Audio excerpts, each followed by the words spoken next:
ভুট্টা চাষি বন্ধুরা আসসালামু আলাইকুম। বন্ধুরা, এই যে দেখতে পাচ্ছেন ভুট্টা গাছে কিন্তু পাতাটা পোড়া যাচ্ছে। তো মাত্র একটি ভুল করলে কিন্তু আপনার ভুট্টা গাছের পাতা এভাবে পোড়া যেতে পারে। তো কি ভুল করলে ভুট্টা গাছের পাতা পোড়া যেতে পারে, তো আজকে আমরা সেটাই জানবো এবং এই ভুলগুলো আপনাদের করা যাবে না। তো মূলত এই গাছটা লক্ষ্য করেন, এই যে দেখেন মাথার যে মেন পাতাগুলো গাছের, সেই পাতাগুলো এই যে দেখেন এই জায়গাগুলো মানে পুড়ে গেছে। তো পুড়ে যাওয়ার পরে এই যে দেখেন একদিকে হেলে আছে। তো মেন পাতাটা যেদিকে বাইর হবে, তো সেই দিক দিয়ে কিন্তু এই পাতাটা হেলে পড়ে আছে। তো এখানে কি হচ্ছে, আপনার যে আগালের যে পাতাটা বাইর হবে, সেই পাতাটা মাথা সোজা করে দাঁড়াতেও কিন্তু মানে বের হতে অনেকটা সমস্যা হবে। এতে করে কি দেখা যাচ্ছে, আপনার গাছটা অনেকটা বাঁকা হয়ে যাবে। তো এটা কিন্তু আপনাদের নিজের ভুলের কারণে আর কি আপনার গাছের পাতা পুড়ে যাচ্ছে। তো কৃষকের নিজের ভুলের কারণে এভাবে গাছের পাতাগুলো পুড়ে যায়। তো আপনাদের মানে আমরা কিন্তু জমিতে বিভিন্ন রকমের কীটনাশক, ভিটামিন, পিজিআর মানে অনেক কিছু স্প্রে করে থাকি। তো এই স্প্রে করার মধ্যে আমাদের ভুল হওয়ার কারণে আর কি, এই যে দেখেন এই ভুলের কারণে এই যে দেখেন গাছগুলোর কী অবস্থা করে রাখছে। তো এই গাছগুলো একদম কিন্তু মাথাগুলো করে পুড়ে গেছে। মানে ওষুধের যে এমন একটা মানে ভুল করে ফেলছে। তো দেখেন সেই ভুলের কারণে আর কি গাছগুলোর কী অবস্থা হয়ে গেছে দেখেন। গাছের মাথাগুলো যেখানে সোজা হয়ে থাকার কথা এবং সবুজ হয়ে থাকার কথা, একদম ঘন সবুজ, সেই মাথাগুলো একদম পুড়ে গেছে। তো এটা সামান্য একটা ভুলের কারণে, মানে অসতর্কতার কারণে আর কি এই সমস্যাটা হয়েছে। এই যে দেখেন মেইন পাতাটা একদম পুড়ে একদম একবারে আটার মতো লেগে গেছে, এই যে সাদা অংশটা দেখেন।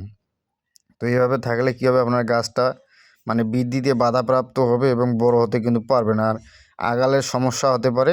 এই যে দেখেন নতুন পাতাটা বের হচ্ছে, সেই পাতাটা এই সাদা অংশটা আটক করে রাখছে। এই যে দেখেন মানে প্রতিটা গাছে এরকম একটা করে সমস্যা হয়েছে, মানে আগালের পাতাগুলো পুড়ে গেছে।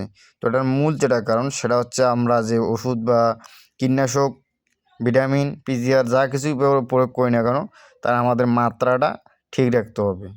কারণ ওষুধ আমরা যাই প্রয়োগ করি না, কোনো ওষুধের মাত্রা যদি ঠিক না থাকে, বেশি হয়ে যায়, তখন কিন্তু গাছের পাতা, নতুন পাতা যেগুলো দেখেন আগালের পাতাগুলো কিন্তু পুড়ে গেছে। তো সেই নতুন পাতাগুলো এই যে মাত্রাটা নিতে পারেনি। তো এই মাত্রা ঠিক মতো না নেওয়ার কারণে মানে এই পাতাগুলো পুড়ে গেছে। তো আমরা ওষুধ প্রয়োগ করার সময় আমরা যে কোনো ওষুধ প্রয়োগ করি না কেন, ভিটামিন হোক, তো বিশেষ করে ভিটামিনটা প্রয়োগ করার সময় আমাদের খেয়াল রাখতে হবে যেন মাত্রাটা বেশি না হয়।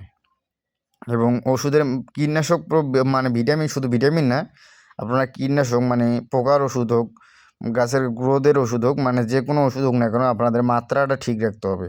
আপনার জমিতে পোকা বেশি হয়েছে, এই পোকা দূর করার জন্য আপনারা মাত্রা অতিরিক্ত ওষুধ দিয়ে দিলেন পোকা দ্রুত দূর করার জন্য, দেখবেন যে আপনার গাছের ক্ষতি হয়ে যাচ্ছে। কারণ এই যে দেখেন এই গাছটা লক্ষ্য করেন, এই যে কত বড় একটা গাছ, কিন্তু এই যে পাতাটা দেখেন কত বড় চেপটা পাতা, উপরের দিকে দেখেন মনে হচ্ছে পাতাটা ঠিক আছে, কিন্তু এই যে দেখেন মাঝখানে ওর যে মেরুদণ্ডটা, সেখান থেকে সে পাতাটা পুড়ে গেছে। তো এই পাতাটা কিন্তু আপনাদের মানে আর ভালো হওয়ার কোনো চান্স নেই। তো বর্তমান কিন্তু গাছটা অনেকটা ঝোঁক পাবে, কারণ এই যে দেখেন মাথা যে দিক দিয়ে পাতাটা বের হবে, সেখানেই কিন্তু এই যে জালের মতো পুড়ে গিয়ে একবারে আটার মতো লেগে গেছে। তো মেন যে আপনার কুশির যে পাতাটা বাইর হবে, তো সেই পাতাটা বের হতে কিন্তু বাধাপ্রাপ্ত হচ্ছে।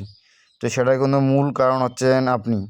কারণ আপনি যে কীটনাশক হোক বা ভিটামিন প্রয়োগ করছেন, সেটার মাত্রা ঠিক ছিল না, বা মাত্রাটা অনেক বেশি ছিল। তো মাত্রা কিন্তু বেশি হওয়ার কারণে আপনার এই সমস্যাটা। তো বন্ধুরা, আপনারা যা কিছু প্রয়োগ করেন না কেন, আপনাদের কিন্তু মাত্রাটা ঠিক রাখতে হবে। আপনারা এই ভুলটা করবেন না, নাহলে কিন্তু আপনাদের ক্ষতি হবে, ফলনে ঘাটতি হতে পারে। এই যে দেখেন এই গাছগুলো কিছুদিন আগে কত সুন্দরভাবে ছিল, কিন্তু বর্তমান দেখেন মাথাগুলো পুরো বাঁকা হয়ে গেছে। তো সেটার একটাই সমস্যা, সেটা হচ্ছে আপনি। কারণ আপনাদের এই অসতর্কতার কারণেই আপনার গাছগুলো এভাবে ক্ষতিগ্রস্ত হচ্ছে। তো আপনারা যা কিছু প্রয়োগ করেন না কেন, নিশ্চয়ই আপনারা ভেবেচিন্তে প্রয়োগ করবেন, যাতে আপনার গাছেরও ক্ষতি না হয়, আপনার আবার কাজও হয়, মানে পরিপূর্ণ কাজটা হয়। তো দেখেন আপনার যেই কাজের জন্য প্রয়োগ করলেন, তার থেকে আপনার ক্ষতিটা বেশি হয়ে গেলো। এই যে দেখেন আগালের মেন পাতাগুলো বাঁকা হয়ে গেলো এবং আগালটা মানে গাছটার যে বৃদ্ধিটা, সেটা একদম থমকে গেল। তো বন্ধুরা, অবশ্যই আমরা যা ওষুধ প্রয়োগ করি না কেন, তো সেটার মাত্রাটা একটু হলেও মানে ঠিক রাখার চেষ্টা করব। মানে মাত্রা বেশি করা যাবে না, বেশি করলে কিন্তু ক্ষতি হয়ে যাবে। তো আমরা মাত্রাটা যদি লিমিটের মধ্যে রাখি, তাহলে কিন্তু আমরা ওষুধের সঠিক গুণটা পাবো, মানে ফলাফলটা পাবো। তো বন্ধুরা, আজকে এ পর্যন্ত। যদি ভিডিওটি ভালো লাগে, অবশ্যই চ্যানেলটি সাবস্ক্রাইব করে দেবেন। আর আপনারা যারা ভুট্টা চাষ করেছেন এবং ভুট্টা খেতে স্প্রে করছেন, তো অবশ্যই সঠিক নিয়ম মাফিক মানে মাত্রা অনুযায়ী স্প্রে করুন। সবাই ভালো থাকবেন। আসসালামু আলাইকুম।